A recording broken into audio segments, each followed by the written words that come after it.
మన తెలుగు రాష్ట్రాల్లో ఆడవారికున్న అతిపెద్ద సెంటిమెంట్ బంగారం. అది ధర పెరిగినా తగ్గినా దాని గురించి చర్చ మాత్రం ఆగదు.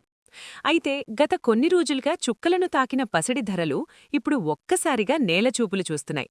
సామాన్యులకు ఇది నిజంగానే ఒక గుడ్ న్యూస్ అనే చెప్పాలి. నిన్న మొన్నటి వరకు ఆకాశాన్ని తాకుతున్న పసిడి ధరలు ఇప్పుడు నెమ్మదిగా కిందికి దిగొస్తున్నాయి.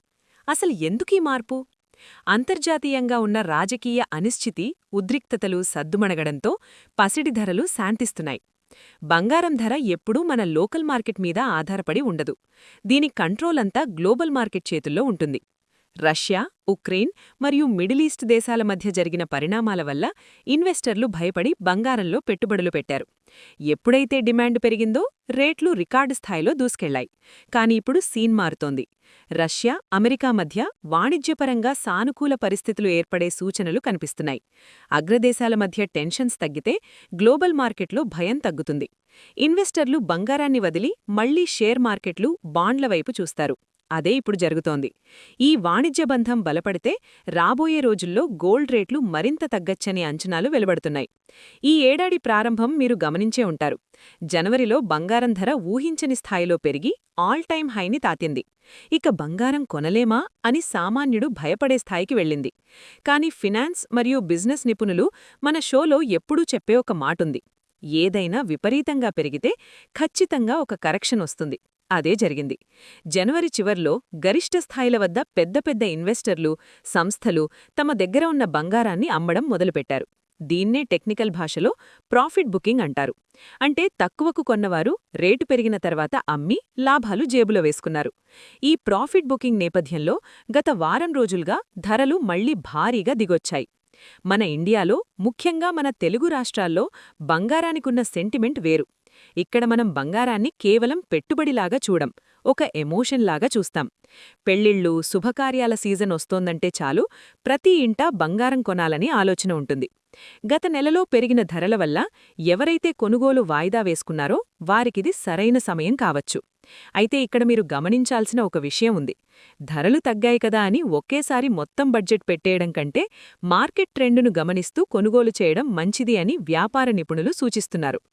ఒక్కసారి ఈరోజు రేట్లను గమనిస్తే హైదరాబాద్లో 10 గ్రాముల 24 క్యారెట్ల స్వచ్ఛమైన మేలిమి బంగారం రేటు 1,56,440 రూపాయల వద్ద ఉండగా, ఇక 22 క్యారెట్ల గోల్డ్ రేటు 1,43,400 రూపాయల వద్ద కొనసాగుతోంది.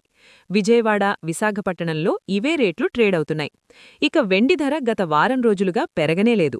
ప్రస్తుతం కేజీకి హైదరాబాద్ నగరంలో 2.80 లక్షలు పలుకుతోంది. అసలు ఒకేసారి ఇంతలా పసిడి ధరలు ఎందుకు తగ్గుతున్నాయి? దీని వెనక ఉన్న 5 బలమైన కారణాలేంటి? మన షోలో ఎంతోమంది వ్యాపారవేత్తలు, బిజినెస్ ఎనలిస్టులతో మాట్లాడిన అనుభవంతో ఈరోజు మీకు ఆ మార్కెట్ సీక్రెట్స్ అన్నింటినీ పూసగుచ్చినట్టు వివరిస్తాను. మొదటి కారణం అమెరికా ఫెడరల్ రిజర్వ్ నిర్ణయాలు.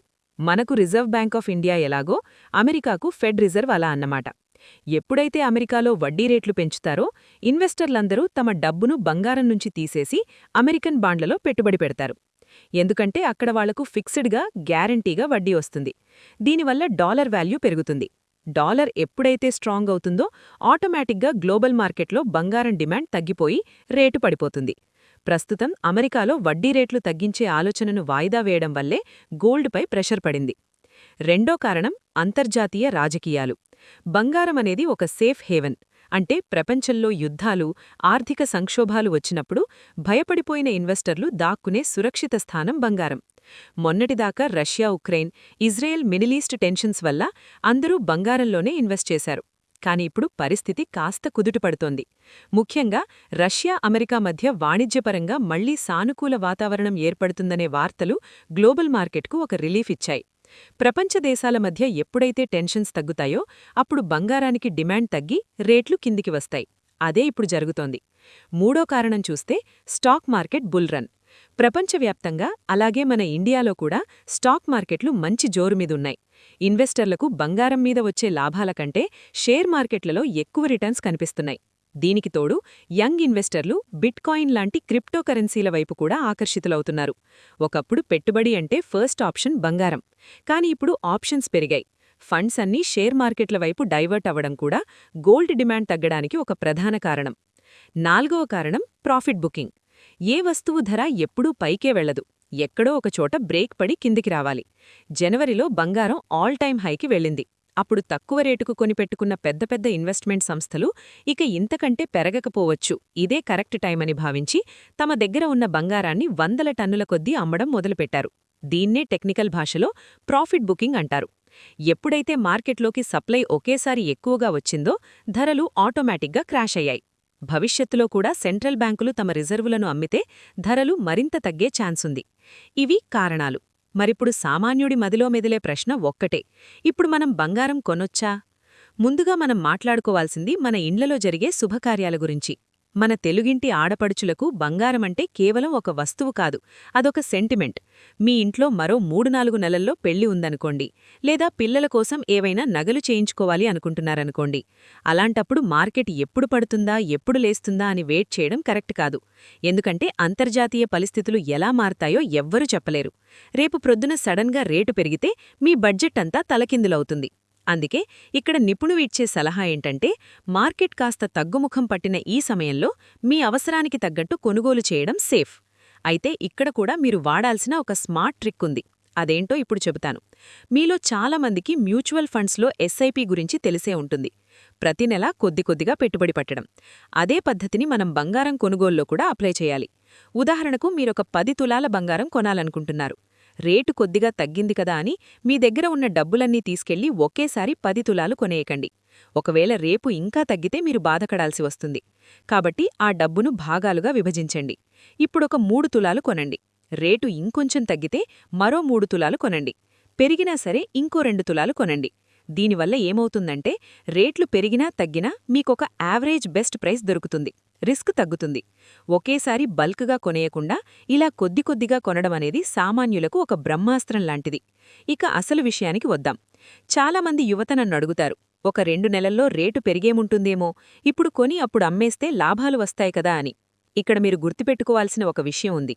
కేవలం కొద్ది నెలల్లో లాభాలు రావాలి అని ట్రేడింగ్ చేద్దామనుకుంటే మాత్రం దయచేసి మార్కెట్ సెటిల్ అయ్యేదాకా వెయిట్ చేయండి. షార్ట్ టర్మ్లో గోల్డ్ మార్కెట్ అనేది చాలా వాలటైల్గా ఉంటుంది. సడన్గా పడచ్చు, సడన్గా లేవచ్చు. కానీ లాంగ్ టర్మ్లో, అంటే ఒక 5 ఏళ్ళు, 10 ఏళ్ళు, 20 ఏళ్ల కాల వ్యవధిలో చూసుకుంటే బంగారం ఎప్పుడూ నమ్మకద్రోహం చేయదు. మీరు చరిత్ర తీసి చూసుకోండి. 10 ఏళ్ల క్రితం బంగారం రేటు ఎంతుందో ఇప్పుడు ఎంతుందో మీకే అర్థమవుతుంది. అందుకే మీ పిల్లల భవిష్యత్తు కోసం, ఒక 10 ఏళ్ల తర్వాత అవసరం కోసం కొంటున్నారంటే మాత్రం ఇప్పుడు ధైర్యంగా ఇన్వెస్ట్ చేయొచ్చు. సో అదండి విషయం. అవసరం ఉన్నవాళ్లు ఎస్ఐపి పద్ధతిలో కొద్ది కొద్దిగా కొనుక్కోండి. లాంగ్ టర్మ్కి భయపడాల్సిన పనేలేదు. షార్ట్ టర్మ్ ట్రేడింగ్ చేసేవాళ్లు మాత్రం కాస్త ఆచితూచి అడుగువేయండి. మరి ఈ విషయంపై మీరేమనుకుంటున్నారు? మీరు బంగారం కొందామనుకుంటున్నారా, లేక ఏమైనా ప్లాన్స్ ఉన్నాయా? మీ ఆలోచనలను కింద కామెంట్స్లో నాతో షేర్ చేసుకోండి. మరిన్ని ఆసక్తికరమైన బిజినెస్, ఆస్ట్రాలజీ, సినీ ప్రముఖుల ఇంటర్వ్యూల కోసం మన కొలుగూరి 24/7 న్యూస్ టీవీని సబ్స్క్రైబ్ చేసుకోండి.